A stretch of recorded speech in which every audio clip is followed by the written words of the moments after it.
दोस्तों, जम्मू कश्मीर की सियासत वाकई कमाल की है। मतलब इसमें कौन कब सियासी शतरंज पर क्या चाल चल रहा है और किस चाल का हदफ क्या है, यह काफी समझना मुश्किल है। इन दिनों जो सबसे ज्यादा चर्चा जम्मू कश्मीर में है, जिसमें कई पार्टियां आपस में एक दूसरे पर जो है वो छीटाकशी कर रही है, जवाबी इल्जामात का दौर जारी है। आप ये तीन तस्वीरें देखिए, उमर अब्दुल्ला है और तारिक हमीद कर्रा है और दूसरी तरफ सज्जाद लोन है। वैसे तो सज्जाद लोन की पार्टी जो असेंबली में है वो बहुत ज्यादा मजबूत इस बार नहीं है। खुद सज्जाद लोन अकेले ही जो है वो अपनी पार्टी के नुमाइंदे हैं असेंबली के अंदर, चूंकि उनके और पार्टी के नुमाइंदे जीत नहीं पाए। लेकिन ये सज्जाद लोन की जो बातें हैं उनको जम्मू कश्मीर की आवाम बहुत संजीदगी से सुनती है। सज्जाद लोन ने जो इस बार अभी एक बात कही वो काफी अहम है। ये बहुत ही करारा और जबरदस्त हमला किया है सज्जाद लोन ने जेकेपीसी के जो चीफ हैं, किस पर? उमर अब्दुल्ला और फारूक अब्दुल्ला पर, जो कह लें कि नेशनल कॉन्फ्रेंस पर। और ये करारा हमला क्या है? सज्जाद लोन ये कह रहे हैं कि दरअसल उमर अब्दुल्ला और फारूक अब्दुल्ला ये दोनों डबल गेम खेल रहे हैं। जी हां, दोहरी चाल, डबल गेम खेल रहे हैं और डबल गेम के इस पूरे खेल में इन्होंने जम्मू कश्मीर की आवाम को कहीं ना कहीं गुमराह कर रखा है। ये सज्जाद लोन का स्टेटमेंट है। ये कह रहे हैं कि उमर अब्दुल्ला और फारूक अब्दुल्ला डबल गेम खेल रहे हैं। ये डबल गेम क्या है और इस डबल गेम से किसका फायदा, किसका नुकसान? डबल गेम के चक्कर में किस पार्टी को ज्यादा नुकसान हो रहा है? जम्मू कश्मीर की आवाम का क्या इसमें जगह बच रही है? उनके लिए क्या कुछ मिल रहा है? और बीजेपी अगर जो इल्जाम लगाती है, बीजेपी के इल्जामात को भी अगर आप गौर से देखें समझे, तो क्या ऐसा लगता है कि जो यहां पर अभी सियासत चल रही है नेशनल कॉन्फ्रेंस और कांग्रेस को लेकर के, क्या बीजेपी का कहना सही है? इससे पहले कि मैं कुछ और आपको बताऊं, सीधे पहले आप सुनिए कि सज्जाद लोन ने उमर अब्दुल्ला और फारूक अब्दुल्ला के बारे में क्या बयान दिया है। सज्जाद लोन फारूक अब्दुल्ला और उमर अब्दुल्ला के बारे में क्या कह रहे हैं, पहले आप ये बयान सुनिए। और देखिए क्लासिक डबल प्ले। ये वालिद साहब जो हैं वो कांग्रेस के साथ, वो कांग्रेस का वर्जन मानते हैं और खुद उमर साहब जो हैं वो बीजेपी का वर्जन मानते हैं।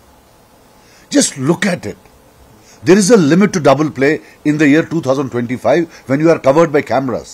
But this, you have to give credit to him, you know, to his overconfidence that he can actually walk away with the murder. क्या कि मेरे वालिद साहब जो हैं वो मानते हैं और मैं बीजेपी का वर्जन मान रहा हूं। जिन लोगों ने इनको वोट दिया इस बात पर कि बाकी सब बीजेपी हैं, I am telling them today, अब आप माफी मांग लो बाकी लोगों से। ये देखिए कैसे गिड़गिड़ा रहा है वहां उनके लिटरली कि भाई मुझे अपने आहोश में ले लो, प्लीज मुझे साथ ले लो। और क्या कर रहा है? इंडिया अलायंस को बोल रहा है ये आईसीयू में। अगर होती भी तो क्या इसको बोलना चाहिए था? अब मुझे ये भी नहीं समझ आती है कांग्रेस को भी कौन सी आफत आई है कि इतनी ह्यूमिलिएशन के बाद they are still insisting on sitting with him. तो सुना आपने, सज्जाद लोन ने बिल्कुल वही बात कही जो मैंने अभी आपसे कहा। उनका यह कहना है कि उमर अब्दुल्ला और फारूक अब्दुल्ला डबल गेम खेल रहे हैं। एक तरफ जहां फारूक अब्दुल्ला कांग्रेस का वर्जन जो है वो सामने लाते हैं, उस पर अमल करते नजर आते हैं या उसकी बातों को दोहराते नजर आते हैं, वही दूसरी तरफ सज्जाद लोन का कहना है कि फारूक अब्दुल्ला कांग्रेस की बातें करते हैं, कांग्रेस का वर्जन पेश करते हैं और उमर अब्दुल्ला बीजेपी का वर्जन पेश करते नजर आते हैं। यानी सज्जाद लोन सीधे तौर पर यह कह रहे हैं कि कहीं ना कहीं उमर अब्दुल्ला जो है वो बीजेपी से अपनी नजदीकियों को बनाए रखना चाहते, उसमें कोई कमी नहीं चाहते हैं। चूंकि उनका यह कहना है कि बीजेपी अभी मरकज में है, ऐसे में अवाम के सामने रैलियों में या जो ऐसी जो तकारीर होती है उनमें कुछ भी कहें, लेकिन उमर अब्दुल्ला और फारूक अब्दुल्ला दरअसल डबल गेम खेल रहे हैं और इसमें सीधा नुकसान कांग्रेस का है। कांग्रेस को इन्होंने बेचारा बना दिया। यह सज्जाद लोन का वर्जन है। सज्जाद लोन ने जो अभी कहा, अभी जो आपने सुना, अब उनका यह कहना है कि दरअसल कांग्रेस की ऐसी क्या मजबूरी है कि वो नेशनल कॉन्फ्रेंस के साथ चिपके रहना चाहती है, जबकि नेशनल कॉन्फ्रेंस बारहा, एक बार नहीं कई बार नेशनल कॉन्फ्रेंस ने कांग्रेस को चीट किया है। फिर चाहे वो सरकार में शमूलियत को लेकर के कोई मामला रहा हो, चाहे जो आंदोलन या तहरीक चलाने का मामला रहा हो, चाहे राज्यसभा में सीटों को लेकर के जो बंटवारा था या राज्यसभा में जो कांग्रेस को एक सेफ सीट देने का वादा था उसका मामला रहा हो, तो हर मामले पर, हर मोर्चे पर कांग्रेस को नेशनल कॉन्फ्रेंस ने चीट किया है। तो आखिर क्या मजबूरी है कि कांग्रेस नेशनल कॉन्फ्रेंस के साथ बनी रहनी चाहती है? दूसरी एक और अहम बात, तारिक हमीद कर्रा क्या कहते हैं? तारिक हमीद कर्रा का यह कहना है कि ये जो है उमर अब्दुल्ला का वो वर्जन जिसमें उन्होंने कह दिया था कि इंडिया अलायंस लाइफ सपोर्ट पर है, और बहुत जल्द वो आईसीयू में चले जाएगी। तो उमर अब्दुल्ला ने दरअसल ये किसके बारे में कहा, जब खुद वो मानते हैं कि नेशनल कॉन्फ्रेंस जो एक पार्ट है इंडिया अलायंस का, तो फिर अगर वो इस बात को कह रहे हैं इसका मतलब क्या है? इस पर ही उन्होंने तंज किया है। बीजेपी ने भी इस पर तंज किया, बीजेपी ने भी इस पर चुटकी ली। बीजेपी ने कहा कि दरअसल ये पूरा का पूरा जो इंडिया अलायंस है शुरू से ही इसके तमाम रियासतों में यही हाल है, और कांग्रेस कहीं ना कहीं अब इस कोशिश में है कि रीजनल पार्टियों के साथ जो है उसकी बैसाखी का सहारा लेकर के वो अपने आप को मजबूत करे, लेकिन ऐसा हो नहीं पा रहा है।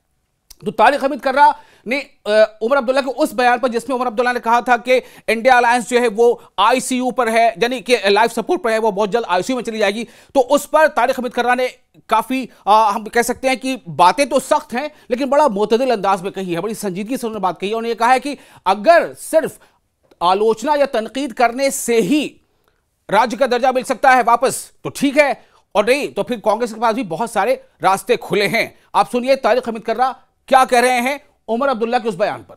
अब मैं ये नहीं कह सकता कि वो एनडीए का हिस्सा बने या क्या करें, वो तो लोग देखेंगे, वो लोग फैसला करेंगे उसका।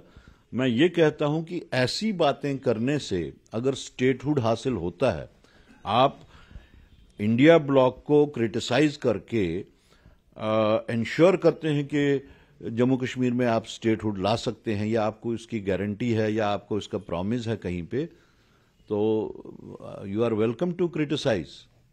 सरकार जिसका हम हिस्सा नहीं है, उनके प्रोमिसेस की नॉन डिलीवरेंस की वजह से हम अगर शिकार बनना शुरू हो जाए तो कांग्रेस पार्टी शायद इसको गंभीरता से सोचना पड़ेगा कि किस तरीके से हम इन शिकायतों से अपने आप को बचाएं। किस तरह बचा सकते हैं? तो ऑप्शन एक ही है कि आप अपना समर्थन उनसे वापस लें। नहीं। एक ही तो समर्थन, एक ही चीज है ना, क्योंकि आप गवर्नमेंट में है नहीं, गवर्नमेंट से आपको निकलना नहीं है, आप सिर्फ आपने सपोर्ट ऑफ जो है लेटर ऑफ सपोर्ट उनको दी है, सपोर्ट दे रहे हैं। तो क्या हम माने कि कर्रा साहब ये कह रहे हैं कि आगे चल के अगर ये परेशानियां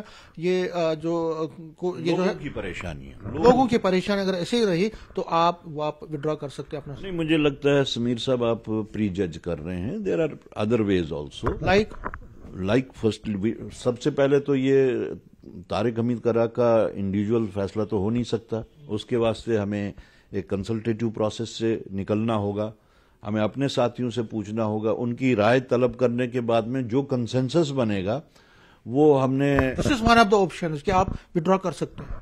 वेल, जहां तक ऑप्शंस का ताल्लुक है, ऑप्शंस कई हैं, लेकिन किस स्टेज पे क्या किया जाना चाहिए उसके वास्ते कंसल्टेशन होनी चाहिए, उसके वास्ते I can not commit at this moment.